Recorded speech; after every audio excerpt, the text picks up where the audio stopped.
Okay, I'm back. Maybe I should change up my hairdo. As you can probably figure it out already, if you watch any of the videos of our My Orgasmic Life show, you can tell that, oh, there was a day that she did all the filming because she's wearing the same clothes and her hair is the same. So I'm going to mix it up a little bit, take my hair out, let it get all wild. Okay, so here we go. Today's topic is, how do you end a DS relationship?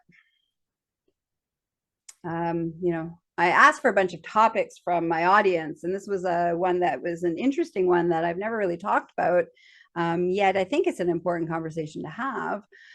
So DS is basically your power exchange relationships, your kink relationship, your BDSM relationship. So your DS is like your dominant sub relationship. Okay. So let's just talk about, how do you end your BDSM kinky relationship? And there's many layers to this, and most people don't do it well, and it usually turns into a clusterfuck and a gong show. And there's certain things that, when you're ending a relationship, first of all, any kind of relationship is challenging, but then you're ending where there's some power exchange relationships, and that can be even more devastating. So I kind of wanted to talk about this a little bit.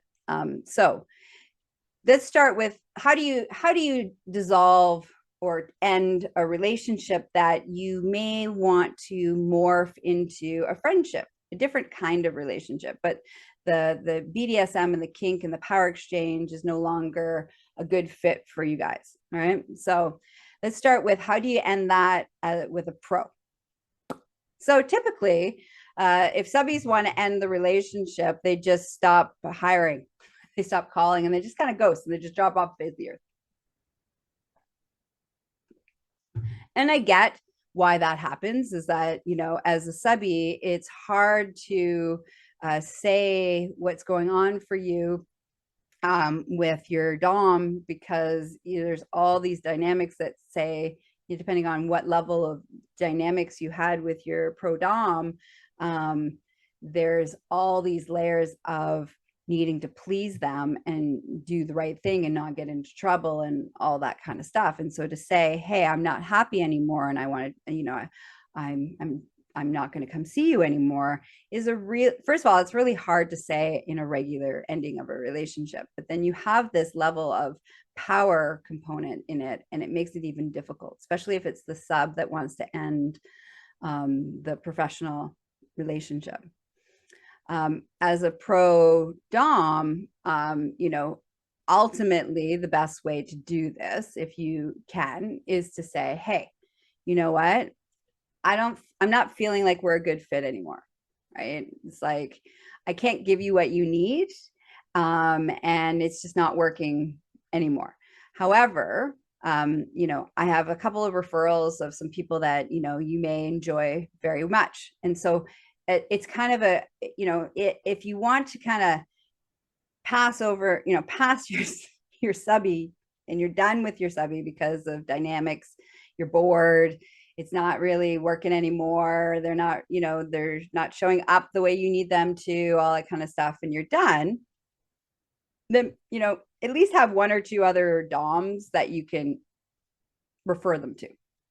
And it's good, and it's a good way of ending it. So that they don't feel like you've abandoned them, because again, there's this attachment that's on a deep, deep level. And when we get into talking about it from a lifestyle perspective, it's even deeper.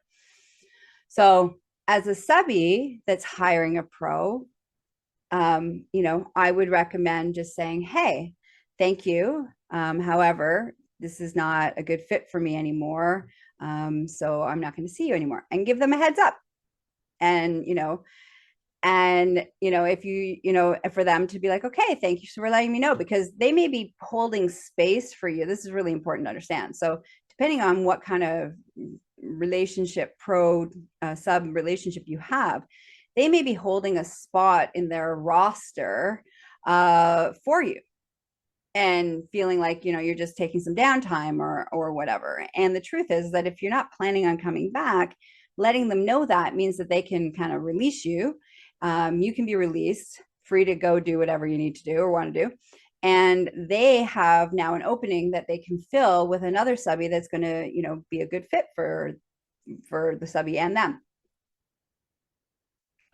So it's kind of a great way to just, kind of be clear about it, and be gracious. Both parties need to be gracious about this. Don't get all like a teenager and like throw a tantrum and freak out and blah blah blah. It's like sometimes it just happens. You just no longer, it doesn't work anymore. It's just not, you've changed, you've grown, you explored as much as you can with each other. Like that, ending it doesn't mean a rejection on either part. And so I really want to, lean into that piece.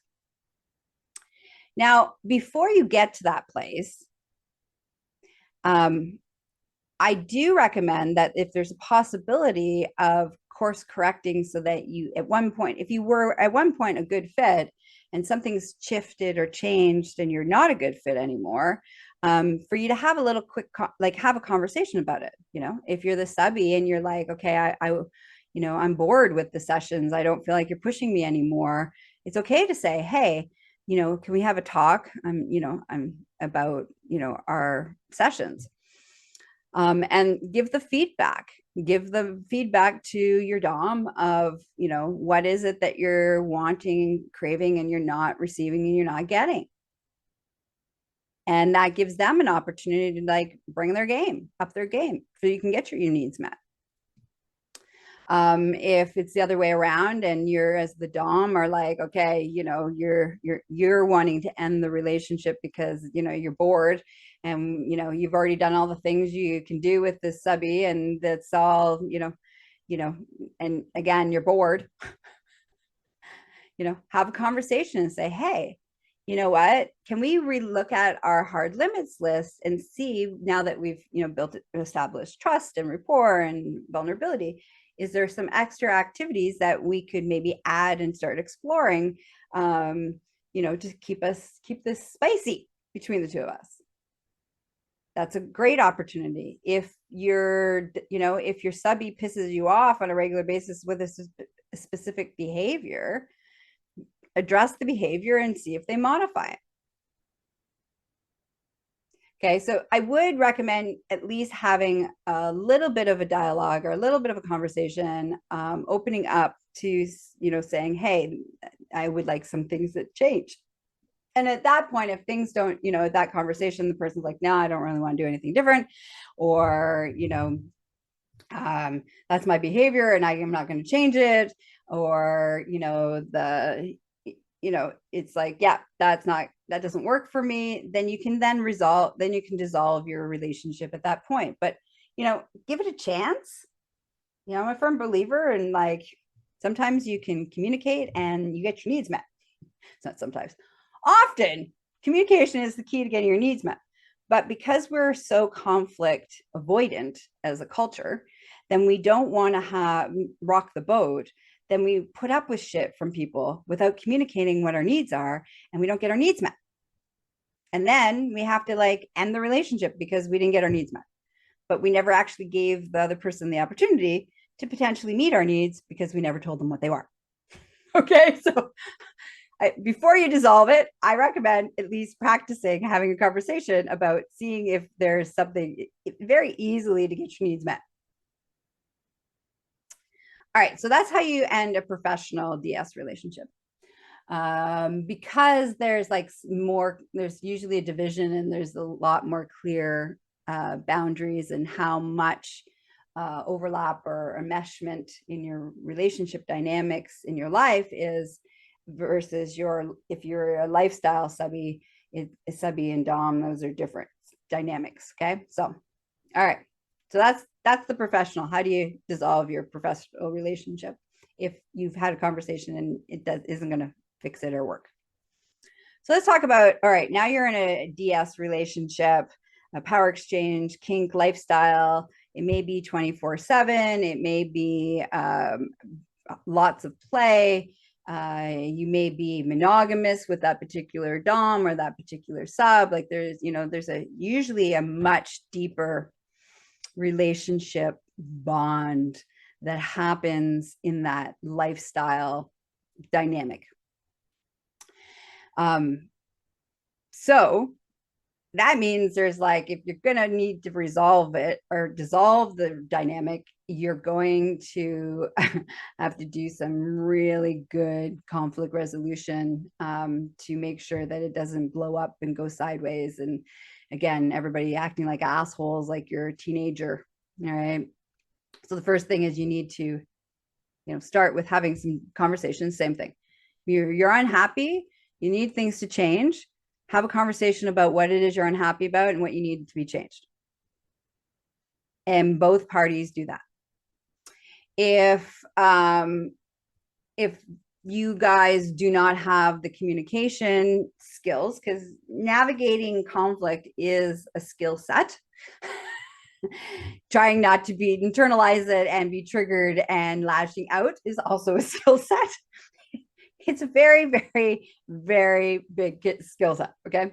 So if you don't happen to have those skills, which many people do not have, then I would highly recommend a third party to basically help with the mediation of having that dialogue and having those conversations and potentially figuring out, is this resolvable?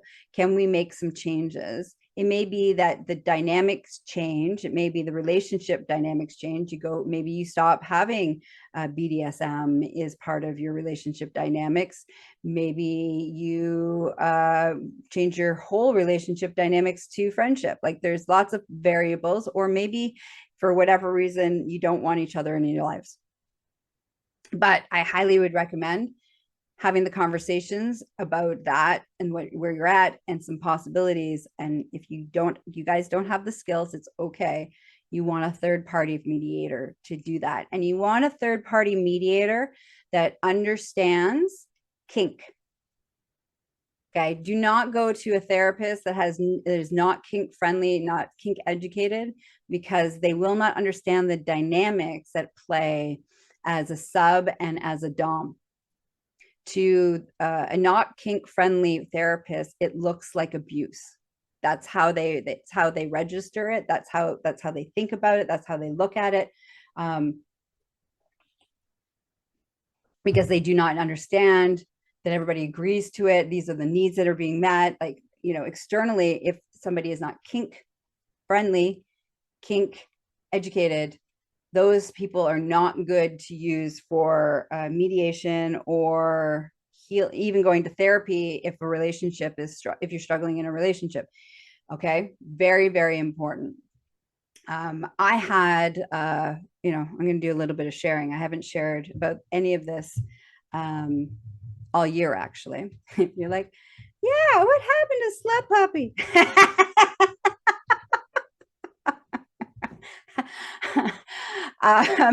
So anyways, so I'm going to do a little bit of sharing.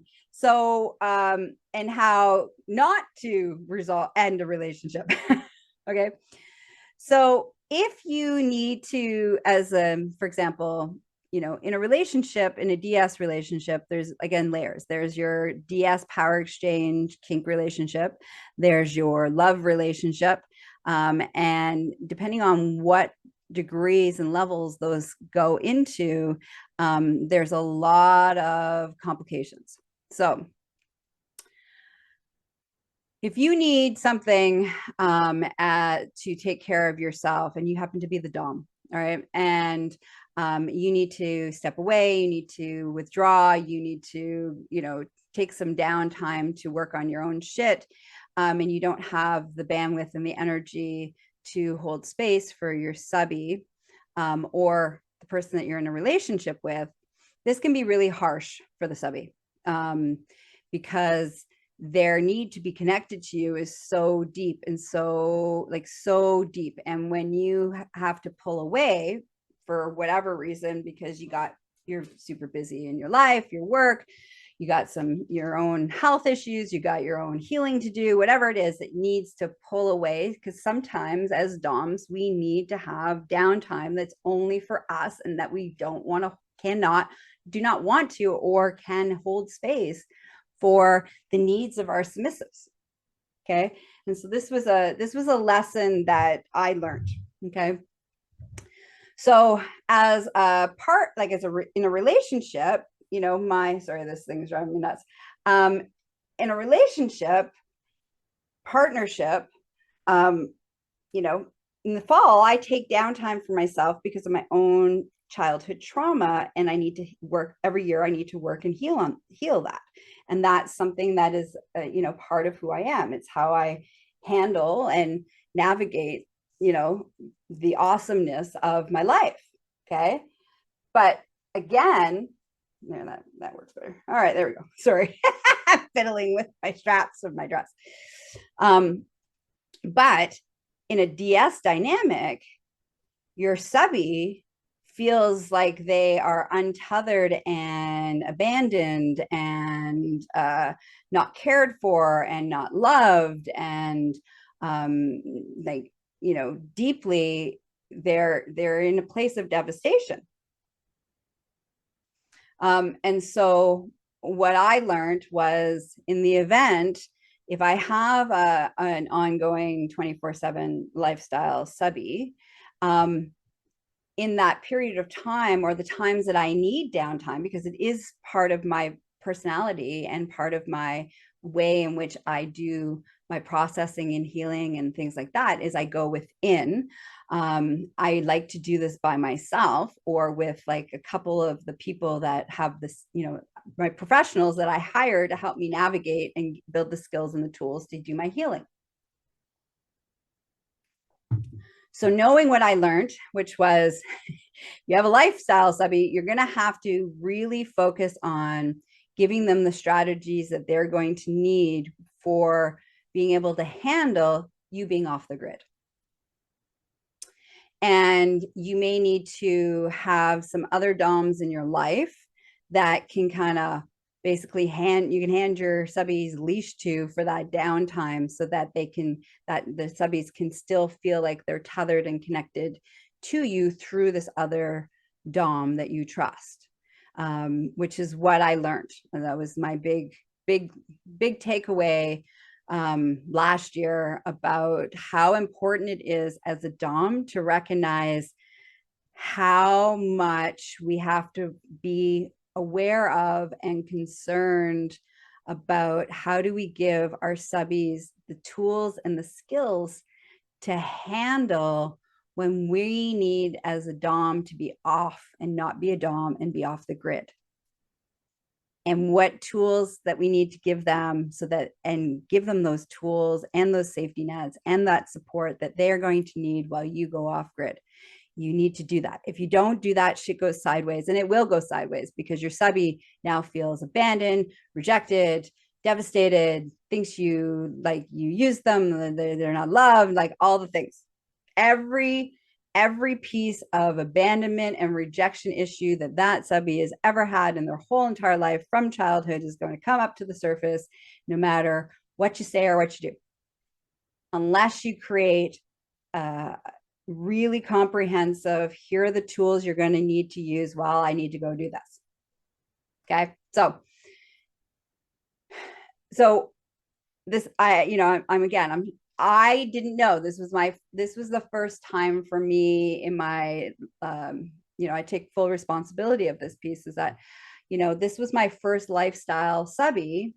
All of my other subbies were all client-based or, part-time play.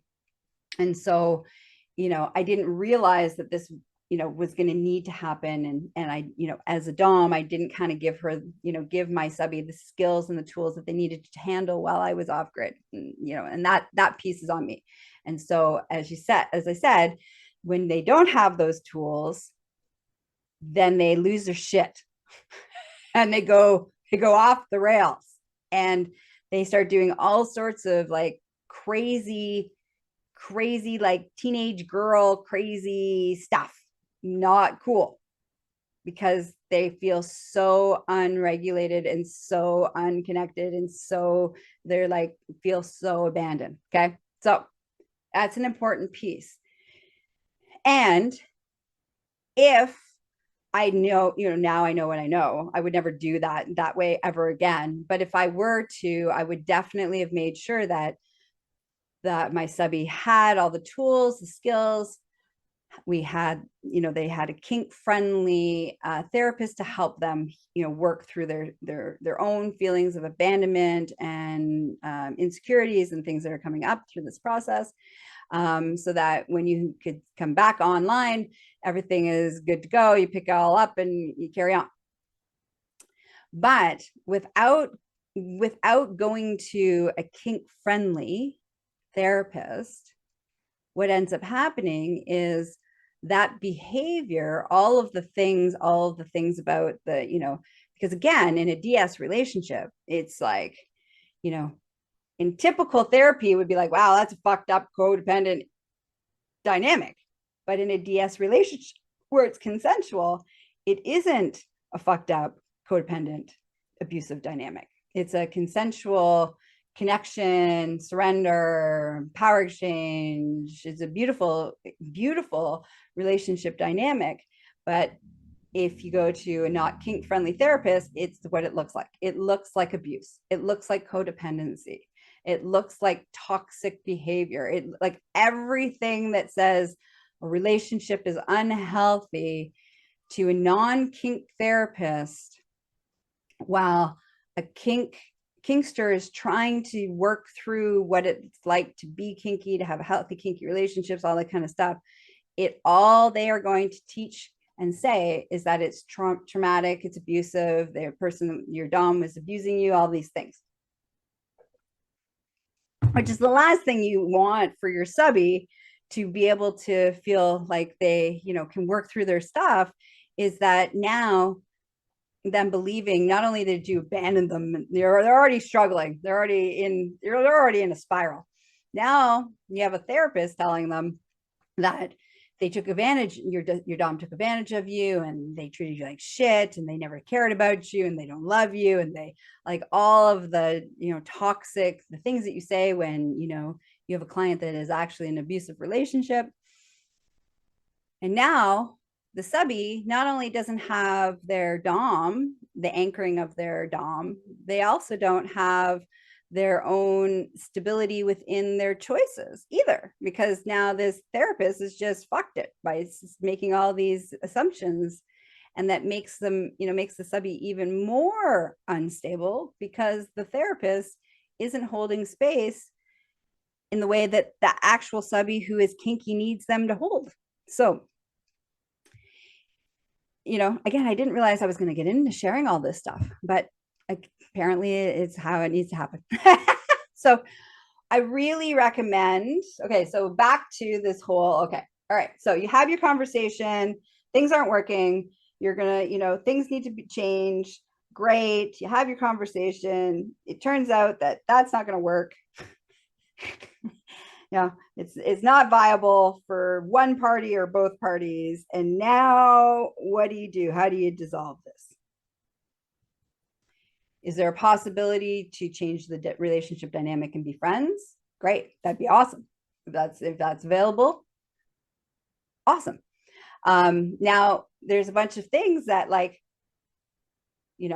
being, given collars and cuffs and toys and implements, and, you're going to you're splitting up your kink accessories and your kink toys. Who gets what? You have to navigate who gets what. What's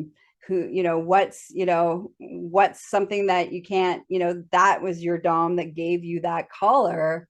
Can you wear that collar continuing to play with somebody else? Nah, it's hard to do.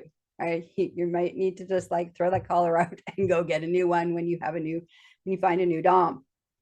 As the dom, you gave a specific collar to your subby. You're not gonna. It's kind of like reusing your wedding ring. It's basically what it's like. So I don't recommend doing that either. And the biggest takeaway I want you to take away from this conversation is please make sure you are surrounded with kink friendly, kink supportive people.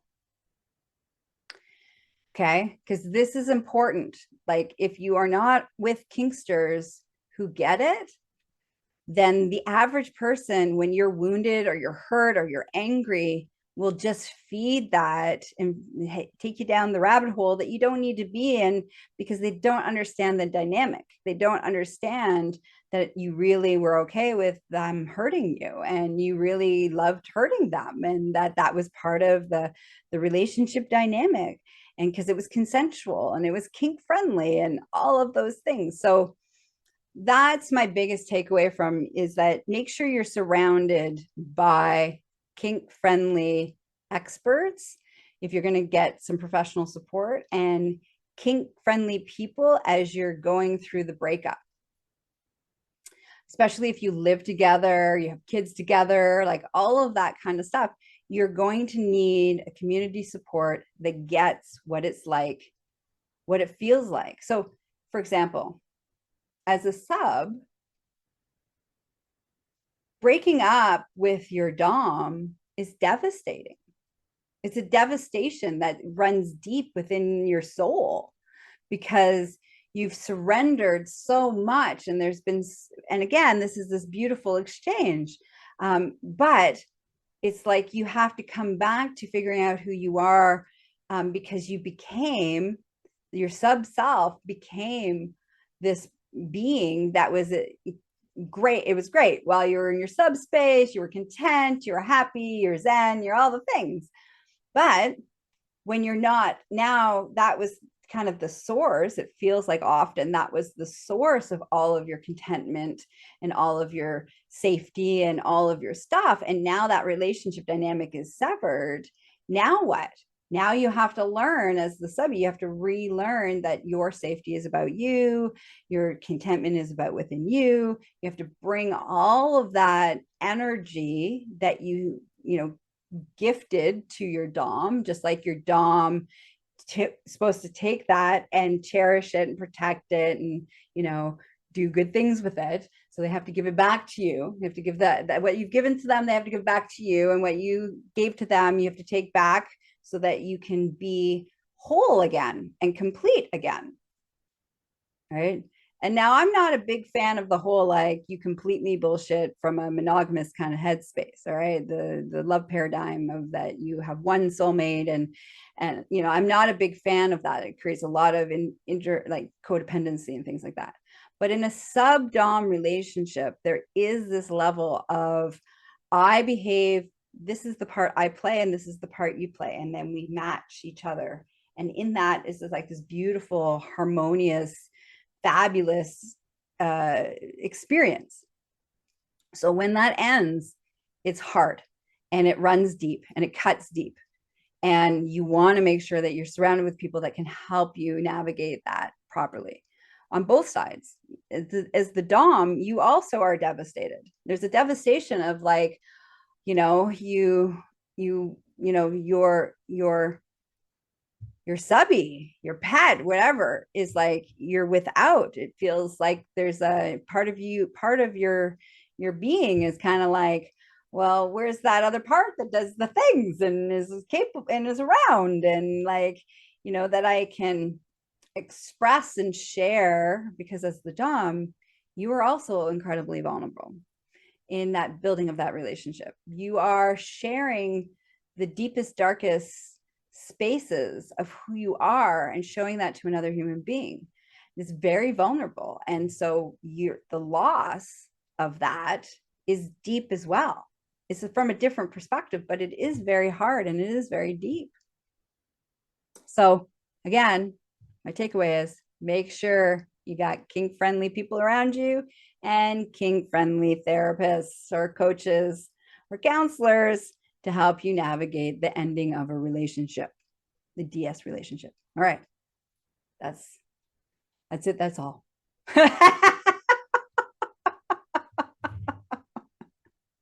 And it's important, like I said, to make sure that you learn from whatever, I'm a firm believer that when a relationship ends, whatever kind of relationship, what did you learn from it? Right? Yes, there's the pain, there's the grieving, there's the loss, there's, all of that stuff. But after all that stuff, there's this beautiful place of possible, teachable, and learning possibilities and taking responsibility. I'm a firm believer in, no matter what relationship ending, take responsibility for the part that you played in the downfall of that relationship dynamic.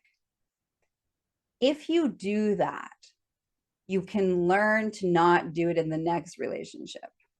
And you won't keep repeating it over and over and over again. So you may make new mistakes, but again, they're new mistakes. They're not old ones. So once you've done your grieving and you're mad and you're crying and you're blah, blah, blah, and all things, and, you hate the person because they're an asshole or whatever, right? Take a moment after that before you jump into other relationship dynamics in your life. Take a pause and do an inventory. Okay, what part did I play in the downfall of this relationship? How could I have done something different? How could I have done something better? In the future, if I was in this circumstance again, what would I do differently to get a different outcome? If you do that, no matter what relationships you've had, they're always going to teach you something new about how to be a better person in a relationship, how to find a better fit for you in a relationship, how to be in alignment with yourself and the people that you have relationships with, how to set parameters, boundaries, whatever it is that you didn't do or did do that would be beneficial if you learned from that and didn't do it in the next relationship. This is where people fall short. And I see this all the time in my work, especially when I'm doing, couples work, is that relationship ends, somebody's blamed. Usually one person is more of an asshole overtly than the other person in some capacity. And it depends on who you're talking to. And then it's blamed on the other person, and no one takes a moment to possibly think, how did I handle that? And did I handle that well? And how could I do something different next time? And you don't, because it's easier to blame somebody else. So if we don't do that, you know what happens? You get into the same kind of relationship with the same kind of person, and you repeat it all over again, over and over and over and over and over and over again. So to prevent that, to change that pattern, just take a pause and say, what did I fucking do? How could I do things differently? What did I learn? Just take a moment, take a pause, and then carry on in your evolution of who you are as a person and in your relationship dynamics. Okay. Bye. And again, I love you, audience. Thanks for listening and being here and having my back, really, all these years, having my back. You need support, you know how to reach me. empressgaia.com. Bye. Well, I hope today's episode inspired you, encouraged you, and of course, made you feel tingly inside. I just want to take a moment to tell you how much I appreciate the time that you spend and how I really deeply appreciate you listening. I do it for you guys, the audience, and I love and adore you guys. So, quick loving reminder, I am not available for naked pictures, getting married, having sex, or having anybody's babies. And when you want to spend more time with me in a professional capacity as your coach, your teacher, your educator, your facilitator, you can reach me at GaiaMorissette.com. That's the gateway to all things Gaia. Now, if you're like, oh, I really wonder what's in the extended version. I also lovingly invite you to follow me on Instagram, which the handle is My Orgasmic Life Podcast, where you can leave feedback and comments. Also come join me on Facebook at My Orgasmic Life Podcast Facebook group. And I really want to hear from you. I want to know how this show affected you. What did you learn? Was it inspirational? Did you agree? Do you disagree? I want to know, because I'm a little bit of a voyeur. So I want to know how am I affecting you? So please come leave some comments. Now, if you're like, but I don't want everybody to know what I'm thinking, which is okay. Sometimes we need privacy and we need to be anonymous. So you would like that option? We have that. You can email my slutty assistant, Layla at GaiaMorissette.com. Okay, listeners, until next time, may your life be filled with sexy exploration and orgasmic pleasure. Mwah. Bye-bye.